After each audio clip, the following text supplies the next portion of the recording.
The funny thing is, I rang my mum on my way here in the cab, and she said, "Oh, have you had your screening yet?" And I said, "No, Mum," because it's Sunday afternoon in Australia. You know, of course, she thought it had already happened. And I said, "No, no, Mum, I'm on my way." And she said, "Well, where are you?" And I said, "I'm in a cab." And she said, "Well, where are you in the cab?" And I said, "Sunset Boulevard." And she said, "Where?" And I said, "Hollywood."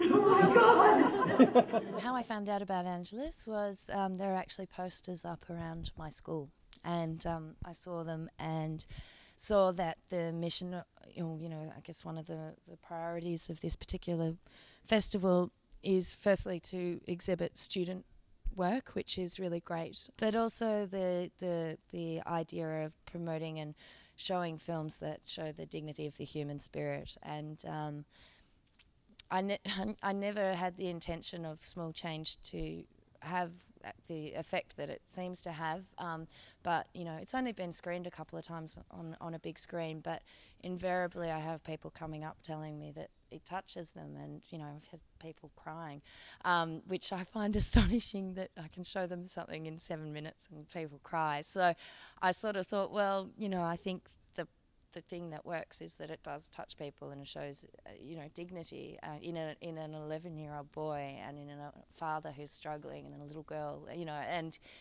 it's a very simple story. I wrote the script in about July last year, and it really came out of some writing classes that I did as part of my course. And when it came to writing my script, I just started going through all these sort of notes that I'd done in writing class, and started thinking about a child who loses a tooth and circumstances in which the tooth fairy forgets or is unable to come. I was quite interested in exploring a family where the mother has left.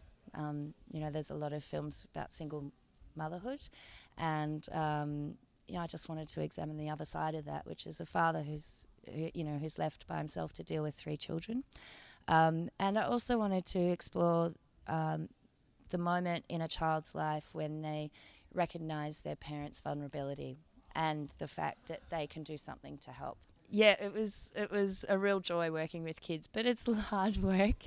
But in some ways, maybe it's a bit easier than working with adult actors, because I could literally say to them, "This is what you do," and you put the glass here, and you fill the glass to this amount, and then you do this and you do that. Whereas I think if I spoke to adult actors with so much direction, they'd probably get really annoyed. I asked the crew particularly to be very quiet just before the children in front of camera, because Minnie in particular had a very short attention span, and any noise around her would distract her from what she was about to do. So there was, deathly silence on set, and I was kneeling down next to Minnie, and I said, "Now, you're clear about what you have to do." And she said, "Anna, just call action."